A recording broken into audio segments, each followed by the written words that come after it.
Hello प्यारे दोस्तों, स्वागत है आप सभी का आपके अपने यूट्यूब चैनल एजुकेशनल इन्वेस्टमेंट में।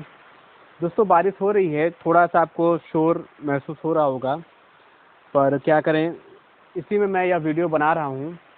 दोस्तों, वीडियो थोड़ा छोटा होगा क्योंकि शोर में ज़्यादा मैं बोलना नहीं चाहता, क्योंकि शोर शराबे में पढ़ना अच्छी बात नहीं है। तो टाइम ना होने की वजह से ही मैंने यह वीडियो बनाया है और आशा करता हूँ कि वीडियो आपको अच्छा लगेगा। और अगर आप लोगों ने पिछला वीडियो जो है इसका वो नहीं देखा होगा तो डिस्क्रिप्शन में मैं उसका लिंक दे रहा हूँ, उसको भी आप लोग ज़रूर देखिएगा। तो चलिए दोस्तों, शुरू करते हैं। दोस्तों, इसमें हम बात करेंगे सकल घरेलू उत्पाद की। दोस्तों, सकल घरेलू उत्पाद परीक्षा की दृष्टि से यह बहुत ही अधिक महत्वपूर्ण है। तो किसी भी देश की घरेलू सीमा के भीतर, घरेलू सीमा कहने का मतलब है किसी देश के बॉर्डर के भीतर स्थित निवासी उत्पादक तथा गैर निवासी उत्पादक इकाइयों द्वारा एक वर्ष में उत्पादित सभी वस्तुओं, मतलब एक जो वित्तीय वर्ष होता है उसके अंतर्गत उत्पादित सभी वस्तुओं और सेवाओं का अंतिम मौद्रिक मूल्य सकल घरेलू उत्पाद कहलाता है।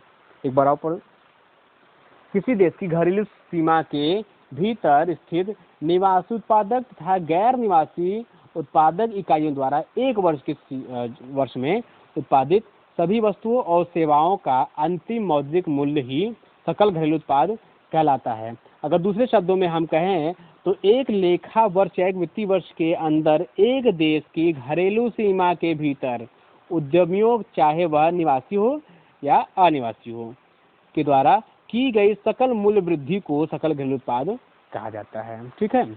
इसका आकलन राष्ट्रीय एवं निजी उपभोग सकल निवेश सरकारी एवं व्यापार शेष के द्वारा के योगफल के द्वारा किया जाता है। किसके द्वारा? इसका आकलन जो है वह राष्ट्रीय एवं निजी उपभोग सकल निवेश सरकारी एवं व्यापार शेष के योगफल के द्वारा भी इसका किया जाता है। चलिए, अब सकल घरेलू उत्पाद के उपयोग इसके क्या क्या है देखिए। पहला, जीडीपी में होने वाले वार्षिक प्रतिशत वृद्धि ही किसी अर्थव्यवस्था की वृद्धि दर है। ठीक, जो जीडीपी में वार्षिक वृद्धि होती है वह ही किसी भी अर्थव्यवस्था में वृद्धि दर है। यह परिणात्मक या परिणामात्मक, मतलब परिणाम जो होता है उसी को परिणात्मक दृष्टि से, परिमाणात्मक दृष्टि से इसके आकार से देश की आंतरिक शक्ति का पता चलता है। मतलब इसके आकार से किसी भी देश के आंतरिक शक्ति का पता चल जाता है, लेकिन इससे उत्पादों एवं सेवाओं की गुणवत्ता का पता नहीं चलता है दोस्तों। तीसरा, अंतर्राष्ट्रीय मुद्रा कोष एवं विश्व बैंक की ओर से सदस्य देशों का तुलनात्मक विश्लेषण इसी के आधार पर किया जाता है। किसके आधार पर? सकल घरेलू उत्पाद के आधार पर। चलिए, अब अगला देखते हैं, साधन लागत पर सकल घरेलू उत्पाद। किसके लागत पर? साधन लागत पर सकल घरेलू उत्पाद। किसी वस्तु अथवा सेवा के उत्पादन में उपभोग एवं प्रयुक्त उत्पाद कारकों के संपूर्ण मूल्य को साधन लागत कहा जाता है।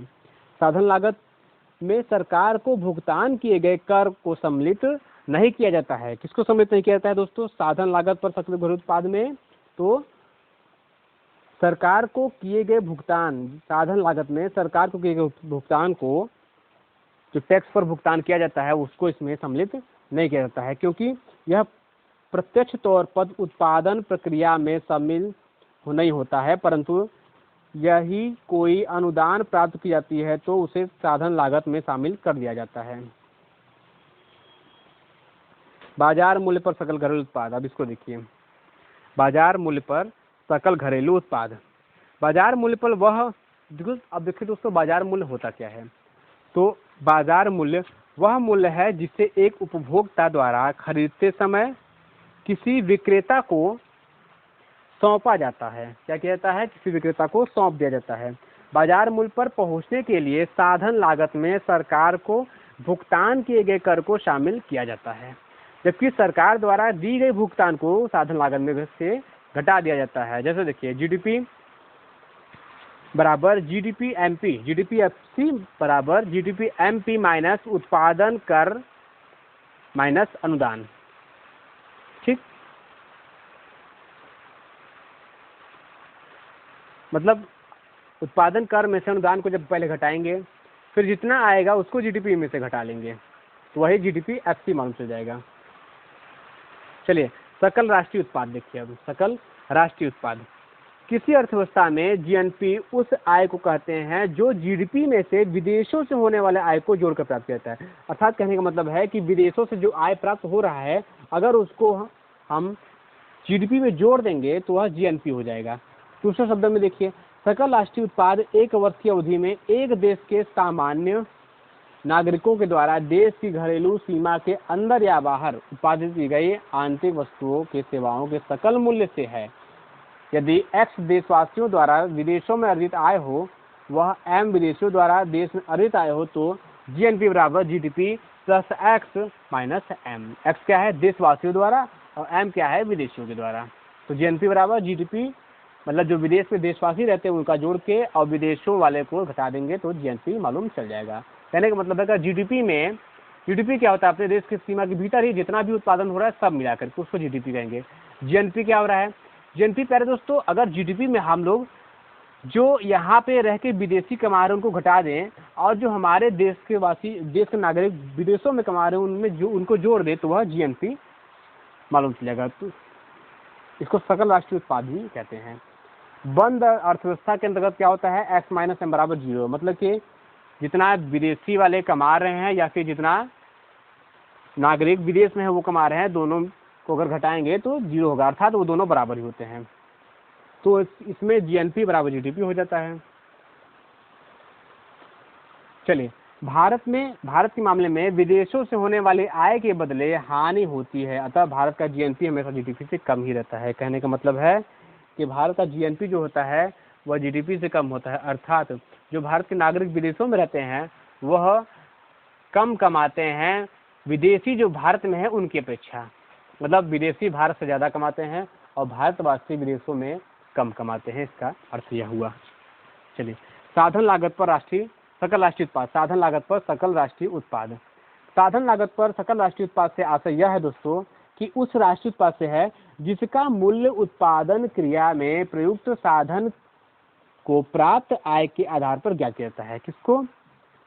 जिसका मूल्य उत्पादन क्रिया में प्रयुक्त साधन को प्राप्त आय के आधार पर ज्ञात किया जाता है। साधन लागत के अंतर्गत हम कर्मचारियों का पारिश्रमिक, ब्याज, निगम लाभ, ह्रास आदि को सम्मिलित कर लेते हैं।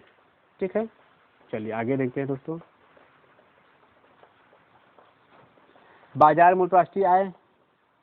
अब देखिए बाजार मूल्य पर सकल राष्ट्रीय आय। बाजार मूल्य पर सकल राष्ट्रीय आय पहले क्या था? साधन लागत पर साधन लागत पर सकल राष्ट्रीय आय आप लोगों ने देख लिया। अब बाजार मूल्य पर सकल राष्ट्रीय उत्पाद देखिए। किसी भी वर्ष के दौरान निवासी उत्पादक इकाइयों द्वारा आर्थिक सीमा के अंदर, किसके अंदर? आर्थिक सीमा के अंतर्गत तथा बाहर सभी अंतिम वस्तुओं एवं सेवाओं का बाजार मूल्य ही बाजार मूल्य पर सकल राष्ट्रीय उत्पाद कहलाता है। जब साधन लागत पर सकल राष्ट्रीय उत्पाद में परोक्ष व्यापारिक कर जोड़ देते हैं, क्या जोड़ते हैं? परोक्ष व्यापारिक कर को, और सरकार द्वारा दी जाने वाली अनुदान को घटा देते हैं तो हमें बाजार मूल्य ज्ञात हो जाता है। एक बार और देखिए, किसी भी वर्ष के दौरान निवासी उत्पादक इकाइयों द्वारा आर्थिक सीमा के अंदर तथा बाहर सभी वस्तुओं एवं सेवाओं का बाजार मूल्य ही बाजार मूल्य पर सकल राष्ट्रीय उत्पाद कहलाता है। जब साधन लागत पर सकल राष्ट्रीय उत्पाद में परोक्ष व्यापारिक कर जोड़ देते हैं और सरकार द्वारा दी जाने वाले अनुदान को घटा देते हैं तो हमें बाजार मूल्य ज्ञात हो जाता है। अब देखिए जीडीपी एफसी बराबर क्या होता है? जीएनपी एनपी माइनस परोक्ष कर प्लस अनुदान। ठीक, जीडीपी एफसी बराबर जीएनपी एनपी माइनस परोक्ष कर प्लस अनुदान। चलिए दोस्तों इस वीडियो में बस इतना ही। आगे के वीडियो में आगे के चैप्टर्स हम दिखेंगे। तब तक के लिए दोस्तों नमस्कार। अगर वीडियो आपको पसंद आया है तो जरूर से जरूर लाइक करिए, शेयर करिए और सब्सक्राइब तो सबसे पहले करिए। और जो बेल आइकन है दोस्तों उसको भी प्रेस कर लीजिए ताकि जैसे ही अगला वीडियो डालूं आपको उसकी सूचनाएं तुरंत मिल जाए। और ठीक है दोस्तों, तब तक के लिए नमस्कार। बारिश भी थोड़ी कम हो गई है और ठीक है, खुश रहिए, स्वस्थ रहिए, ज्ञान लीजिए, ज्ञान बांटिए क्योंकि नॉलेज अच्छी चीज़ है।